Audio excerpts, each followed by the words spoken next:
56 años después, ¿qué queda de la Revolución de Abril? ¿Está la sociedad dominicana en la ruta de encarar los pendientes, empezando por entender de lo que se perdió con el golpe de Estado de Juan Bosch y qué sucedió a partir de ahí? Vamos a hablar de este tema con el sociólogo y politólogo Carlos de Peña Everts. ¿Así se pronuncia tu segundo apellido, Carlos? Sí, Everts. señora. Hola. Bienvenido, Carlos. ¿Cuántos días sin verte? Hola, bueno, virtualmente, sí, como manda la covidianidad. Sí, bueno, nos debemos una conversación larga. Con mucho gusto, bueno, siempre un placer, en algún momento, siempre un placer. Bueno, pues la vida nos dé el permiso con todo está aumentando, mira, Alba, para empezar en abril, está aumentando el COVID otra vez. Y colmo, nos han quitado las pruebas PCR. Bueno, pero era de esperarse porque yo creo que los dominicanos estamos ligeros de entender, asumiendo la responsabilidad. Pero bueno, vamos a nuestro tema. Abril. Mira, vamos a poner en contexto a la audiencia, Carlos, qué sucedió hace 56 años, en el mes de abril, que marcó la historia democrática de nuestro país. Mira, vamos a abril del 65 es una consecuencia de septiembre del 63. Vamos a hacerlo breve. Y eso es una consecuencia de la primera victoria electoral, la primera victoria de la democracia, que fue el triunfo del profesor Juan Bosch el 20 de diciembre de 1962. Bosch derrota al candidato presidencial de la Unión Cívica Nacional, Viriato Fiallo. La Unión Cívica eran los antitrujillistas de clase media alta, o sea, ilustrados, que eran radicales contra Trujillo, pero pertenecían a un sector de la población que era de alguna forma minoritario o menos que la mayoría de la población. Bosch comprendió en ese momento que el problema de la República Dominicana no era Trujillo, ya muerto, sino que era un problema de económico. Por eso llamó tutumpotes y hijos de machepa, tutumpotes a los ricos, hijos de machepa a los pobres. A los pobres. Muy inteligente, una de las primeras iniciativas de mercadeo político interesantes de este país. Entonces Bosch gana esas elecciones. Pero esos sectores adinerados del país, junto con militares y la iglesia, nunca le perdonaron a Bosch esa victoria. Y entonces provocaron la interrupción del gobierno de Bosch de manera abrupta y militar en ese septiembre del 63. Bueno, luego de eso se instalan el triunvirato, encabezado por el doctor Don Enrique Cabral, y de ahí, ese año y medio, pues el triunvirato se la pasa dirigiendo los destinos del país, pero la crisis económica se agudiza, y las conspiraciones la conspiración cívico-militar para reponer a Bosch y la Constitución del 63, la más avanzada que la República Dominicana ha conocido en toda su historia republicana, pues resulta que esa conspiración cívico-militar se concreta el 24 de abril de 1965. Y ese 24 de abril, por la radio y por todo lo que se conoce de esa historia, yo recomiendo el documental, está gratis en YouTube, el documental de René Fortunato sobre abril del 65, y entonces en este escenario pues se sucede, los eventos suceden muy rápidos, los del 24 de abril. O sea, del 24 al 28 de abril, pues hasta la invasión, que fue la invasión norteamericana, mirarlo, el 28 de abril del 65, pues hasta ese punto el bando constitucionalista, el sector constitucionalista encabezado por Francisco Alberto Camaño y otros militares, pues ya habían derrotado inminentemente al CEFA y las fuerzas de Elías Wessing. Ahora, ¿qué pasa? Para no dar una clase de historia aquí, sino contextualizar. La intervención norteamericana para salvar vidas, comillas, sugiero ver el video de Lyndon B. Johnson que está en YouTube sobre una locución de 3 minutos donde explica por qué vienen a salvar vidas, y sobre todo el mensaje era: no habrá otra Cuba en el Caribe. Entonces hay que entender el papel que Cuba jugaba en ese momento.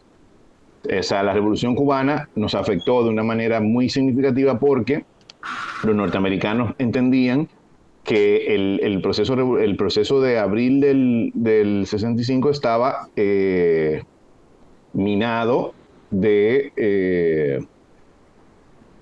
comunistas, cosa que no era cierta porque la mayoría de los militares que del bando constitucionalista estaban formados en las escuelas de Trujillo, inclusive en algunos formados en las escuelas militares norteamericanas. O sea, que comunistas era un reducto muy pequeño del 14 de junio, pequeño no, sino relativamente menor, pero quienes dirigían el proceso de resistencia y de retorno a la constitucionalidad no eran comunistas. Camaño no era comunista. No. Y de hecho, a Camaño lo convirtió la invasión norteamericana en extremista, si se quiere llamar así, en radical, porque Camaño quedó con una deuda pendiente personal, que es un tema que después podemos tratar en otro momento. Deuda pendiente personal porque él sintió que no dio todo lo que debía dar, y además que creía que inminente en ese momento que una guerra de guerrilla podía funcionar en el país, cosa que no era cierta. Entonces, de repente, Abril es glorioso por tres cosas, miralo. Y la primera es glorioso porque de repente una alianza cívico-militar, cosa que no se había visto, trata de reivindicar algo tan abstracto como una constitución. Eso es algo muy importante. O sea, un grupo de hombres y mujeres entendieron que tenían que reivindicar no a un hombre, no a un presidente. No. Correcto, a una constitución, a un sistema, a un país, a un pueblo que había de hecho una decisión de manera libre y soberana y pedía el respeto a su libre decisión. Claro, pero Carlos, espera. Es que yo oigo eso. Caramba, y me entra como una satisfacción tan grande de esos niveles de ciudadanía. Post dictadura, tenemos eso hoy día. 56 años después, tenemos una ciudadanía tan entendida, tan empoderada en sus derechos, en su libertad de decidir, en su soberanía para decir, esta es la república que quiero, esta es la constitución que quiero que me rija. Porque habla de que hace 56 años un grupo de hombres y mujeres se levantó para eso. ¡Caramba!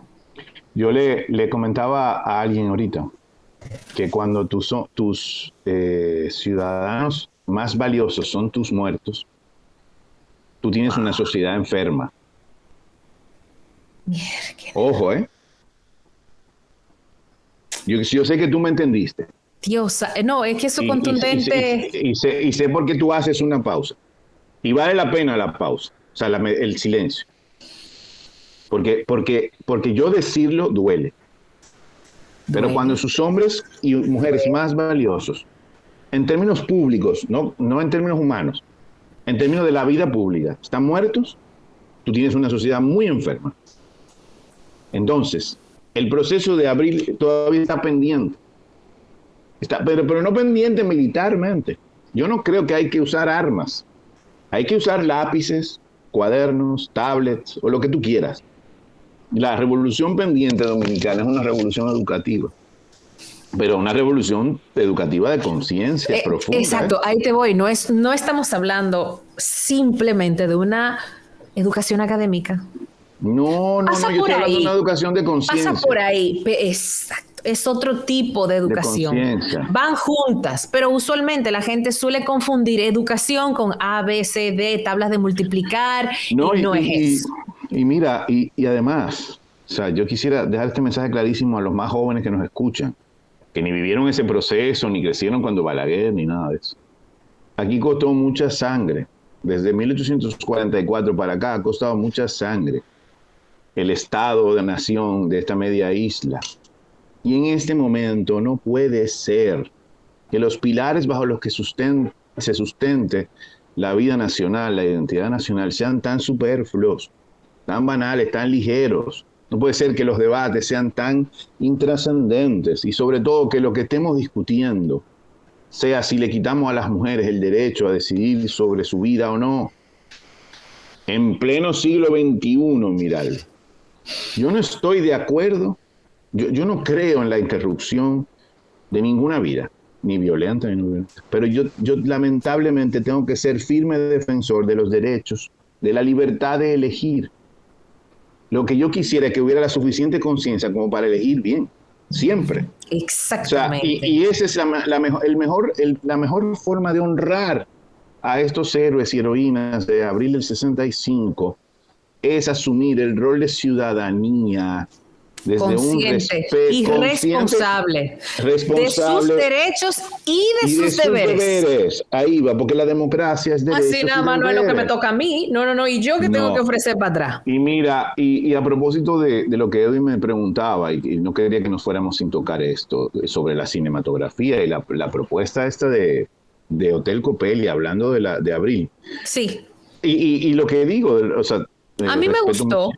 Mira, yo respeto mucho a José María, me encanta su trabajo, creo que y nos va a dar grandes satisfacciones a los dominicanos en el cine. Me parece Lumilizardo y wow, o sea, y Nashla, gracias, de verdad, magnífico. Y el cubano, wow, no me acuerdo el nombre ahora. Jazz. Igual, Jazz. Muy bueno. Y Ruth Alfonsina, que hizo de Tila Bazooka, muy bien. Excelente. Ahora, ¿qué pasa con esto? Yo que he trabajado, ese es mi tema favorito de la historia.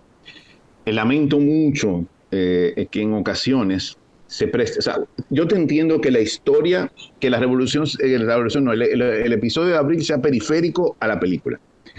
Ahora, lo que a mí me hubiera gustado es que la película fuera mucho más certera en sus valoraciones históricas, en la parte, o sea, por ejemplo, de los norteamericanos, de los episodios de guerra. Y además se pierde un poco el valor heroico de esas personas. O sea, eran personajes bañados de romanticismo heroico, miradlo. Bañados, y eso no es cualquier cosa, decirlo en esta época, de verdad, es algo que hay que valorar siempre. O sea, romanticismo heroico quiere decir que estaban dispuestos a sacrificarse por algo más grande que su propia vida. Así es. Estaban entregando su vida por un ideal. Así es. Y tú dices, wow, pero qué tontos. No, qué lindo, o sea, qué increíble. No. Es que yo creo que no hay nada, y lo decimos aquí en el programa con frecuencia, y lo decimos en todo lo que tenga que ver con debates públicos. Todos los debates públicos se circunscriben a una sola cosa. No hay nada más poderoso que una idea. Que un ideal. No lo hay. Pero cualquier ideal. Y la democracia tiene que permitir que tengamos diferencias de ideales. Si algo yo quisiera que por lo que se recordara este episodio del 65, es que las diferencias tienen que resolverse por las vías democráticas. Correcto. Usted no puede dar golpes de Estado porque a usted no le gusta lo que ganó o lo que ve. Tiene que recurrir a las urnas legítimamente. Usted no puede hacer fraude electoral para ganar. Exactamente. Porque eso no es democracia. No, usted le está torciendo al pueblo su voluntad. Entonces, abril del 65 es la consecuencia de torcer la democracia y de no respetarla.